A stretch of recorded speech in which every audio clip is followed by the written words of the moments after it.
أهلا بيكم. النهاردة هنبص بصة أعمق كده على شوية بيانات وتعليمات رسمية. دي صدرت بعد الهزة الأرضية اللي حسينا بيها، أو ناس كتير حست بيها يعني، في مناطق مختلفة في مصر. عايزين نفهم كده بالراحة إيه اللي حصل بالظبط، وإيه أهم الإرشادات اللي المفروض كلنا نبقى عارفينها في موقف زي ده. تمام. الموضوع ببساطة بدأ بزلزال.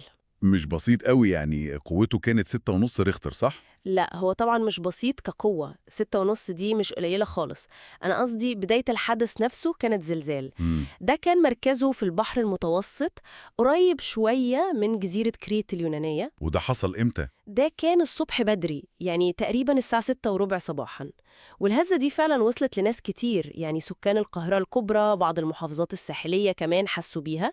وطبعا دي حاجة يعني مش بنتعرض لها كتير بالقوة دي، فأكيد عملت قلق شوية. مظبوط، أكيد عملت قلق. طيب إيه اللي حصل بعد كده؟ الاستجابة كانت عاملة إزاي؟ النقطة المهمة هنا واللي البيانات بتوضحها هي سرعة رد الفعل. يعني الهلال الأحمر المصري على طول فعل غرفة عملياته المركزية. فوراً؟ فوراً. وخطة الطوارئ كمان تم تفعيلها، وكان في تركيز مبدئي واضح على المدن الساحلية اللي ممكن تكون اتأثرت أكتر. ودي منطقي طبعاً لقربها من المركز أكتر. بالظبط. ده بيوريك إن في درجة استعداد، يعني مش مجرد رد فعل عشوائي، في خطة وتقييم للمخاطر الأكبر فين. تمام. طيب، مع الاستجابة السريعة دي كان في تعليمات مباشرة للناس صح؟ إيه كانت أبرز التعليمات دي؟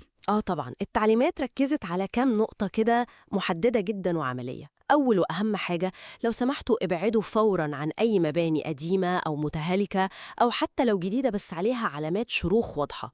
وده أساسي طبعاً في أي زلزال. المباني القديمة دي بتبقى الخطر الأكبر. مظبوط جداً. تاني حاجة كانت بخصوص التواصل، خصصوا خط ساخن للطوارئ. اللي هو 15322. أيوه هو ده 15322. بس الأهم من الرقم نفسه كان التأكيد الشديد، يعني شددوا قوي إن الخط ده للحالات الطارئة والحرجة بس. ودي نقطة مهمة فعلاً. يعني مش أي حد يقلق يتصل وخلاص، لا طبعاً. لأن لو الخط ده انشغل بمكالمات مش ضرورية أو استفسارات عادية، ده ممكن يأخر مساعدة حد محتاجها بجد في وقت حرج. دي ثقافة إدارة أزمات لازم تبقى موجودة. تمام. وإيه كمان كان في حاجة بخصوص المعلومات وانتشارها؟ ودي نقطة تالتة ومهمة جدا.